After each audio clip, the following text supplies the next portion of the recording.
The CBC needs reform, not reverence. The debate over the Canadian Broadcasting Corporation has become predictable. One side defends it as a pillar of national identity. The other calls for its outright defunding. Both positions miss the point.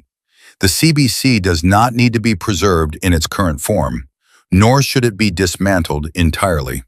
What it requires is structural change rooted in first principles, clarity of purpose, fiscal discipline, and service to Canadians that the private market cannot or will not provide.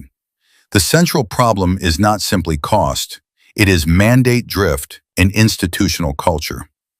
Over time, the CBC has expanded far beyond its original purpose as a public broadcaster serving national cohesion, regional access, and cultural expression. Today, it operates across a wide range of commercial media spaces, competing directly with private firms in news, entertainment, and digital content. It does so with the advantage of public funding.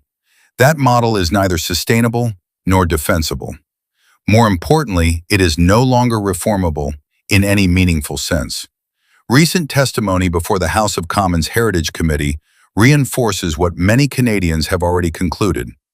The issue is not a single editorial decision or a temporary lapse in judgment. It is a deeply embedded institutional culture that shapes how stories are framed, which voices are amplified, and which perspectives are excluded. Institutions develop internal norms over time. Those norms become self-reinforcing. Hiring decisions, editorial processes, and promotion pathways all begin to reflect and protect the same worldview. Once that process is mature, it is extraordinarily difficult to reverse through leadership changes or internal directives. The CBC has reached that point. Successive governments have promised reform. New executives have arrived with mandates to restore balance. None have succeeded. The structural incentives remain unchanged, and the cultural dynamics persist. This is why the current model must be reconsidered. A publicly funded broadcaster should not operate as a dominant player in commercial media markets while also claiming to serve the entire country. Nor should Canadians be compelled to fund an institution that many no longer trust to reflect a broad range of views. At the same time, there remains a clear and legitimate role for public broadcasting in Canada. Canadians in rural and remote communities rely on services that private broadcasters often cannot sustain.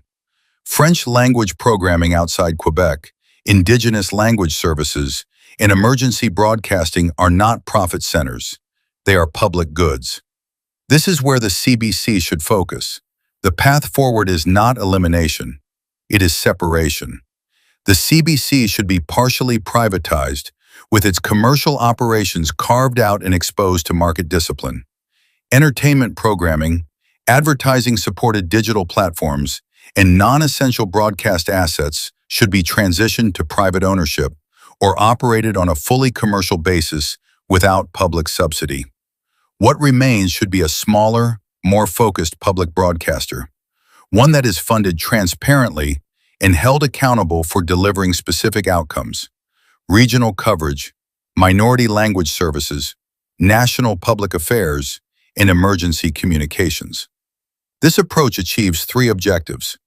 First, it restores fairness to the media market.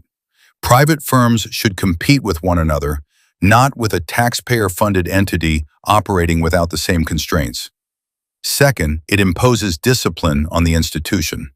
A narrower mandate forces clarity and ensures that public dollars are directed toward genuine public service, not commercial expansion.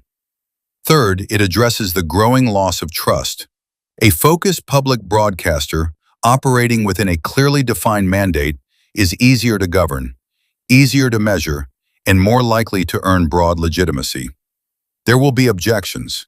Some will argue that any reduction weakens Canadian culture.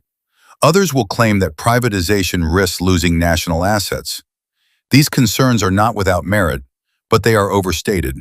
Canada's cultural strength does not depend on the CBC being everywhere. It depends on it being effective where it matters most. The choice is no longer between reform and preservation. That moment has passed. The real choice is between continuing to fund a model that is structurally misaligned with its purpose or redesigning it to serve Canadians in a focused and credible way. The CBC was created to serve the country, not to compete with it or speak for only part of it. It is time to narrow its mandate, restore its purpose, and subject the rest to the discipline of the market.